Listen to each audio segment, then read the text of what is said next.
Olá pessoas, eu sou o Léo e eu sou o Miguel e esse é o canal Piuí. Depois de 13 anos de muita batalha, finalmente a gente viu Avatar 2, que aqui tem o nome de Avatar, O Caminho da Água. E esse é um filme muito, mas muito aguardado e hoje a gente finalmente vai poder falar o que nós achamos de Avatar, O Caminho da Água. Em um primeiro momento num vídeo sem spoilers e logo depois com spoilers, mas fica tranquilo que a gente avisa antes disso, tá? Obrigado você, meu compadre. E lembrando qual que é o caminho aqui do canal Piuí, que não é o caminho da água, né? É o caminho do like. Deixa aqui embaixo. Ó, que nem eles usam arco e flecha, sabe? Like!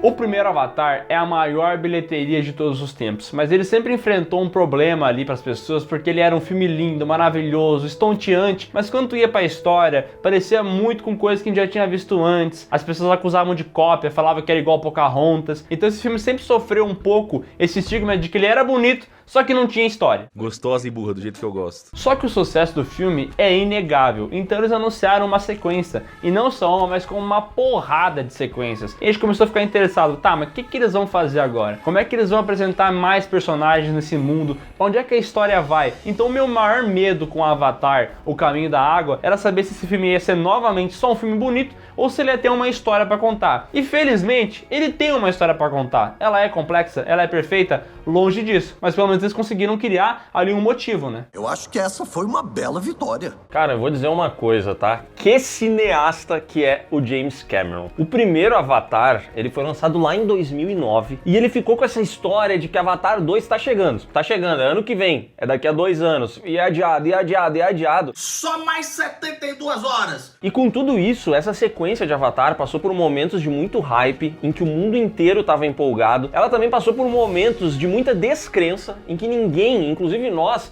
não sabíamos o que ia vir daí e se isso ia dar certo ou se ia render dinheiro, entendeu? Até porque é curioso tu analisar isso, né? O primeiro Avatar é de 2009, o MCU começou em 2008. Você pode pegar todos os lançamentos da Marvel e quase que encaixar no período de lançamento entre Avatar 1 e 2. Então o pessoal, o cinema inteiro mudou nesse meio tempo. As pessoas começaram a se interessar por outras coisas. Os heróis viraram os grandes catalisadores de dinheiro no cinema. Então Avatar poderia ser uma sequência que as pessoas não botavam fé, né? E aí, a principal notícia, a principal boa notícia que Avatar, O Caminho da Água traz, o James Cameron é um cineasta espetacular. E todas as vezes que ele lançar alguma coisa, vale a pena você assistir. Eu vou dizer uma coisa, eu concordo com o Miguel, Avatar, O Caminho da Água tem uma história bastante simples, entendeu? Ela é uma história que, assim como aconteceu no primeiro filme, ela não tem nada de muito mirabolante, de muito complexo. Você até pode falar que esse filme tem um pouco de O Patriota, Coração Valente, tem esses elementos e tal, a história não é nem um pouco original, né? Nada se cria, tudo se copia. Mas a experiência de assistir Avatar, O Caminho da Água no cinema, ela é muito válida para todo mundo. Aliás, assistir Avatar, O Caminho da Água em 3D, porque esse filme sim faz sentido ser em 3D. Eu tô irritado, não aguento mais ir pro cinema, ser obrigado a assistir Pantera Negra em 3D, um filme que não tem nada que muda a experiência em 3D. É o mesmo filme, só que mais escuro e com uma experiência pior. Só que esse Avatar aqui, segundo filme, assim como o primeiro, ele foi feito para ser rodado em 3D. E a experiência que tu tem no cinema, cara, tu parece um idiota. Tu começa a fazer assim com a mãozinha pra pegar as coisas.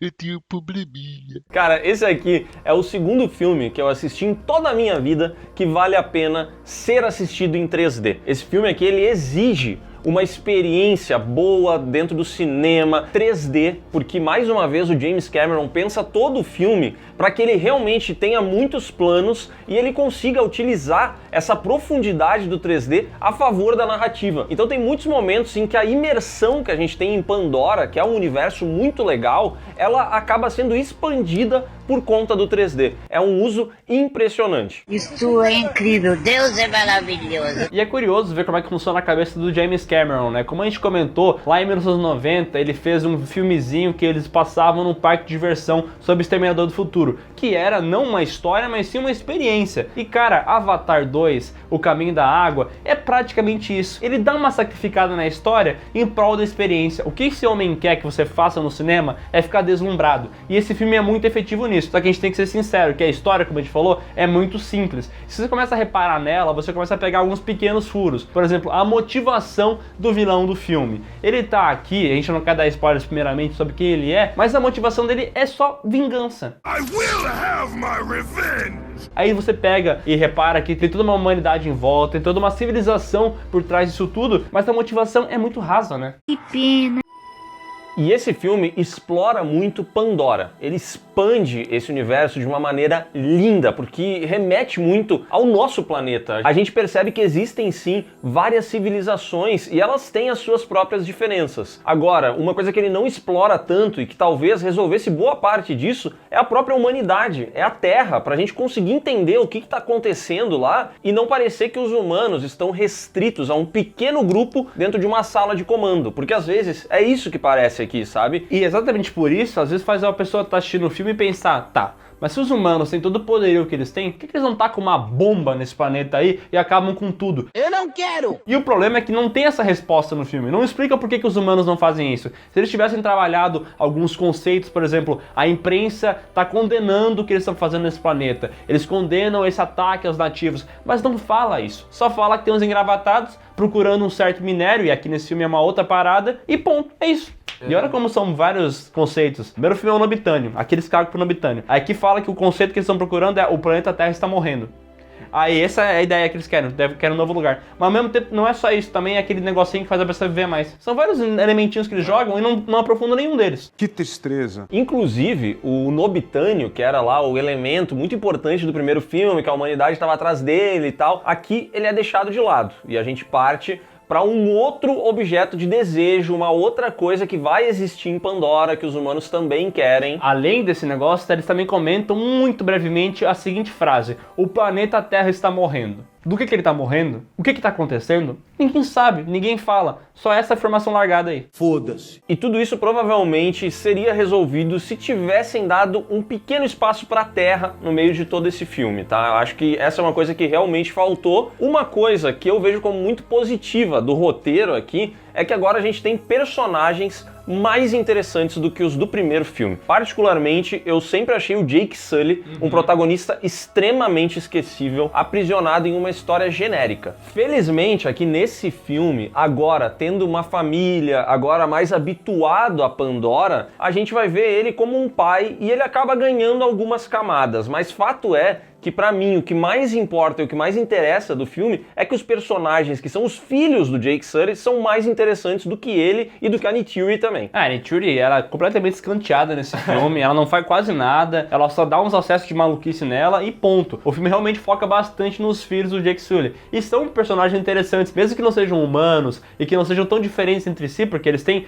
um tem o cabelo maior, outro tem o olho mais afastado, mas eles são bem parecidos e até poderia causar uma confusão em quem tá assistindo. Mas o filme sabe trabalhar a personalidade de cada um, entendeu? Então a gente consegue se interessar pelos personagens. E não só trabalhar a personalidade de cada um, como também os efeitos visuais desse filme aqui. Eles são de outro planeta. Esse filme foi lançado em 2022, mas ele não é de 2022. Esse filme aqui é de 2030. A tecnologia avançou tanto e dá uma surra em qualquer coisa que você já tenha visto na sua vida. O Thanos é muito bem feito. Meu amigo, o Thanos fica no chinelo para a vegetação desse filme.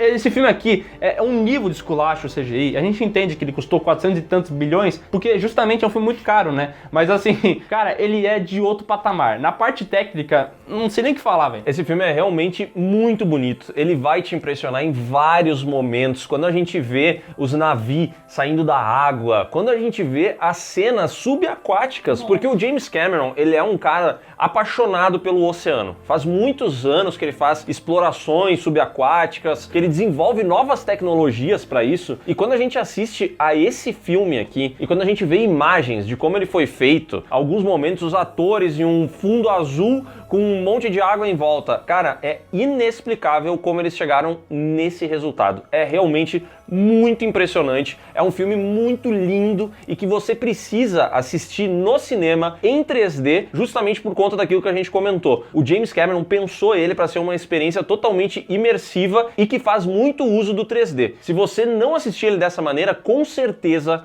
você vai ter vários planos que não vão fazer tanto sentido. Você entendeu, velho? No final das contas, Avatar: O Caminho da Água acaba sendo um filme de experiência, entendeu? Para algumas pessoas vai ser lindo, vai ser maravilhoso, como foi pra gente que tava lá no cinema vendo essas imagens. Só que assim, pensa você, na sua casa, olhando pra televisão, na 35ª cena do personagem ali nadando com uma baleia, já não começa a fazer mais sentido porque tu já viu isso várias vezes. E o filme tem 3 horas e 10 de duração. E aí pra mim é o principal problema desse filme. Simplesmente não tem história desse tempo de duração. Não tem história, tem experiência. Aí você pode gostar se estiver no cinema. Agora, de história sendo contada, simplesmente não tem. Isso não existe. Ele realmente tem muitas cenas bem contemplativas, então vai ter muitos momentos em que a gente vai ver o oceano, o fundo do oceano, os navios nadando, todas essas coisas acontecendo.